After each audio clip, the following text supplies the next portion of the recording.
The candles were still smoking when the napkin touched my palm. My daughter hugged me with one arm, smiling for the photos, doing what she'd been taught. With the other hand, she pressed the folded paper into my fingers like it was contraband. Her eyes didn't meet mine. They flicked once toward my mother-in-law across the yard. The napkin said, "Daddy, help me. Don't let her take me again. Last time—" It ended there. I stood up. The plastic chairs scraped. Conversations collapsed mid-sentence. Someone laughed, confused, then stopped when they saw my face.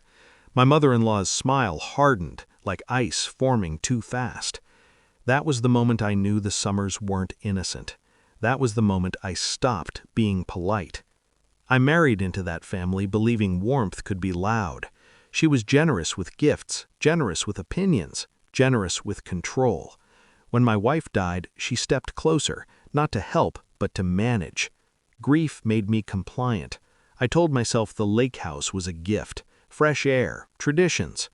My daughter came back quieter each August, nightmares I couldn't pin down, a fear of phone calls, a habit of asking permission before speaking. I blamed loss. I blamed myself. I never blamed her. That was my mistake. After the party dissolved, I didn't raise my voice. I didn't accuse. I carried my daughter inside, locked the bedroom door, and read the napkin again. The torn edge said she'd tried to write more. My daughter curled into me and whispered, "Please don't make me go." I told her she never would. Then I went to work. I installed cameras, not to spy, but to remember. I reviewed old videos, old photos. There were gaps, summers without footage.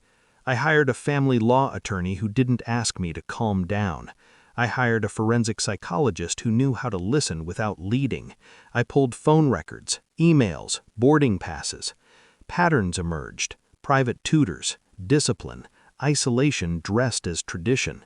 Nothing criminal on its own, everything damning together. I documented, time-stamped, corroborated. I learned something else too. The lake house was leveraged, mortgaged to the hilt. My mother-in-law's confidence rested on an assumption that I was grieving, overwhelmed, and still dependent on her money. She forgot one detail: the trust. My wife and I had set it up years ago, quietly. Retirement, education, control locked behind contingencies. One of them activated if a guardian threatened our child's welfare. Another if I was dismissed as decision-maker by a family vote. It took a single affidavit. By Friday afternoon, the trust activated its voting rights. Sunday night, my mother-in-law called. "You embarrassed me," she said. "You stood up at a child's party." "I understood something," I replied. She laughed. "You're outdated, emotional. We're done here." "Understood," I said. She hung up first.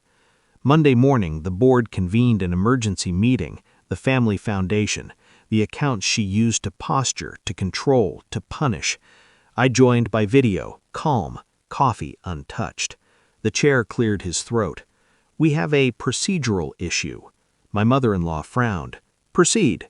Who just fired the person who owns 76% of the shares?" Silence doesn't arrive all at once. It spreads. Her face drained color. She looked at me not as a son-in-law, but as a variable she'd failed to model. I spoke once. "I'm exercising my rights, effective immediately." She tried to stand. The gavel dropped. The confrontation came later, private. Her house smelled like polish and panic. "You're overreacting," she said. "Children exaggerate." I placed the binder on the table. Photos, reports, statements. The torn edge sealed in plastic. "She didn't," I said. Her mouth opened, closed. "I didn't destroy you," I added. "I removed you." She reached for my daughter's name like a weapon. I cut it off. "You will have supervised contact, or none. You will not travel with her. You will not speak for her. You will not touch her without witnesses. And if I refuse?" I slid the final page forward. Court dates, asset freezes, a civil complaint drafted with surgical calm. "You won't." The fallout was loud. Family calls, accusations, apologies shaped like excuses. I didn't answer most of them.